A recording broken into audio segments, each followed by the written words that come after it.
고전, 명수피, 은구동이를 파는 계룡장의 운명. 사람이 이제 급급해하는 것은 자기 목숨을 보존하기 위해서입니다. 그런데 변변하지 못하고 졸렬한 사람은 도리어 이제를 따지다가 목숨을 가볍게 여기니 참으로 어리석습니다. 조선 후기 학자 이동무 집이 삼포에 있을 때 이런 일이 있었습니다. 어떤 사람이 돈 10개미를 허리에 찬 채 얼음이 풀리는 곳을 건너다가 미처 절반도 건너지 못한 상황에서 물에 빠졌고 그의 상반신이 얼음 위에 걸렸습니다. 마침 강가에 있던 사람이 급히 외쳤습니다. 당신 허리에 찬 돈을 풀어버리면 살 수 있을 것이오. 하지만 그는 고개를 흔들며 그 말을 듣기는커녕 양손으로 돈을 움켜쥐고 행여 잃어버릴까 걱정하다가 그대로 빠졌습니다. 남을 가엾게 여기는 마음이 절로 왕성하게 일어남은 성인이나 어리석은 사람이나 모두 마찬가지입니다. 그러나 이익을 추구하는 생각이 마음에 가득하면 결코 측은지심이 일어나지 않으니 이 또한 기이합니다. 이덕무가 일찍이 삼전도 얼음판을 건널 때 다음과 같은 일이 있었습니다. 어떤 사람이 소의 곡식을 잔뜩 싣고 가는데 소가 뒤뚱거리며 미끄러졌습니다. 그는 고삐를 잡고 이리저리 왔다 갔다 하며 소리쳐 황소를 몰았으나 둘 다 물에 빠질 지경에 이르렀습니다.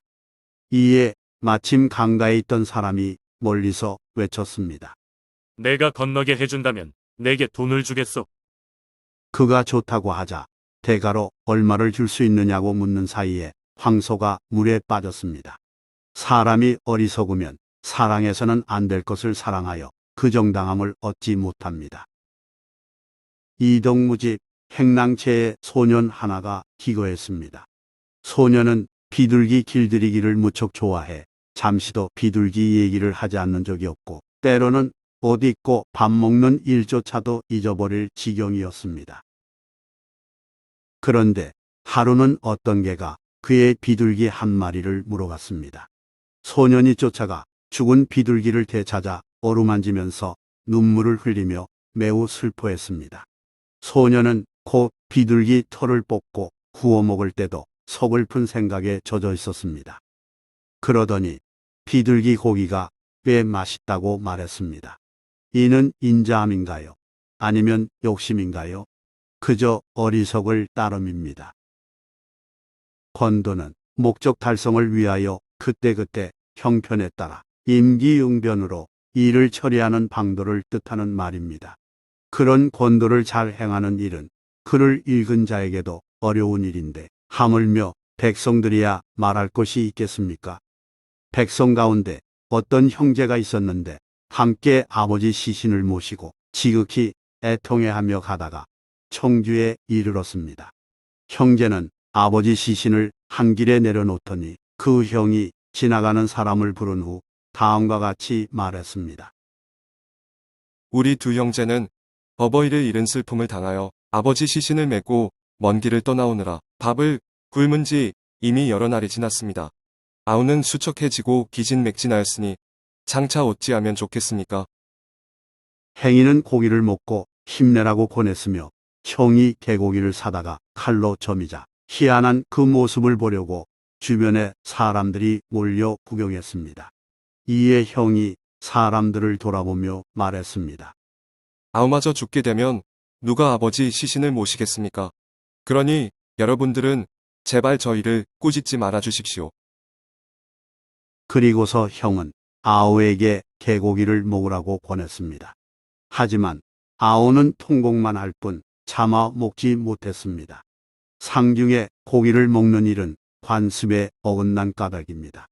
그러자 형도 통곡하더니 이내 울음을 멈추고 결연한 표정으로 말했습니다. 내가 너를 위해 먼저 먹겠노라.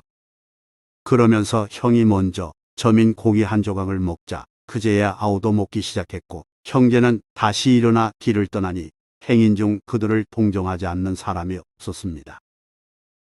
어리석은 사람도 죽음이 두려운 줄은 잘 알지만 재화만 보면 죽음의 길을 취하는 짓을 범하곤 합니다.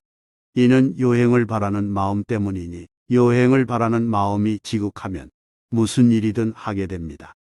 장마진 후에는 은을 채굴하는 구덩이에 물이 가득해요. 그 물을 퍼내기 어려우므로 돈을 매우 후하게 주고 사람을 부리곤 하는데 그들을 계룡장이라고 부릅니다.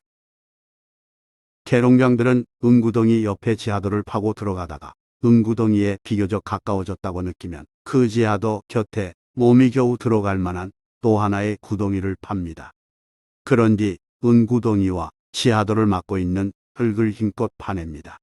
이때 옆에 구덩이를 잡고 곁눈질하면서 파다가 물꼭지가 터져나올 듯하면 재빨리 옆에 구덩이로 뛰어 들어갑니다. 그 직후 물이 터져 세차게 며칠을 쉬지 않고 나오다가 그칩니다. 그러는 동안 계룡장은 굶주린 채 구덩이에 앉아있게 되고 지하도 입구에서는 그의 처자가 마음을 태우며 기다립니다. 그가 살아서 나올지 땅에 매몰되어 죽을지 알 수 없으며 계룡장의 처자들은 그저 계룡장의 시체라도 흘러나오길 기다립니다.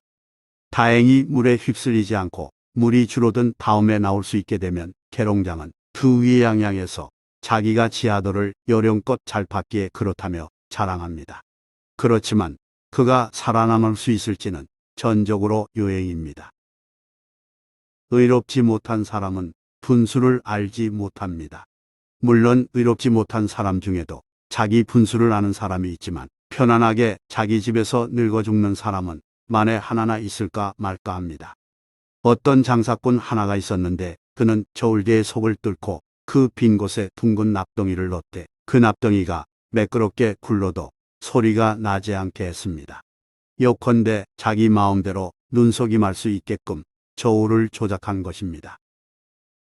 상인은 자기가 물건을 팔 때는 그 납을 몰래 굴려서 저울대의 머리 쪽에 오게 해 무겁게 하여 무게를 속여 더 많은 이득을 취했고 자기가 남의 물건을 살 경우에는 그 반대로 하여 싼값을 주었습니다. 이처럼 사고 팔 때마다 정상적인 거래보다 더 큰 차익을 얻었으므로 상인은 늙을 때까지 배불리 지냈지만 다른 사람들은 이런 속임수를 전혀 눈치채지 못했습니다. 상인은 병들어 죽을 즈음에 아들을 불러 이렇게 말했습니다. 내가 부자가 될 수 있었던 비결은 연환이 든 저울대를 잘 조정한 데 있단다. 그렇지만 지나치게 이익을 취하지 않고 적당히 했으므로 이득을 취한 일이 들통나지 않았고 속임수가 발각되지 않았느니라. 그러니 너는 나를 계승하되 실패하지 않도록 조심하거라. 그러나 상인이 죽은 후 그 아들은 남의 물건을 2배나 속여 취했으므로 이내 부정한 방법으로 물건을 취득한 일이 들통나서 곧 벌을 받아 죽었습니다. 이 글은 책만 보는 바보라는 뜻의 간서치로 유명한 조선시대 대표적인 독서가 이덕무가 쓴 산문집 이목구심서 중 일부를 알기 쉽게 풀이했습니다. 이목구심서는 귀로 듣고 눈으로 보고 입으로 말하고 마음으로 새긴 글이란 뜻입니다. 좋아요 및 구독은 영상 제작에 큰 힘이 됩니다. 고맙습니다.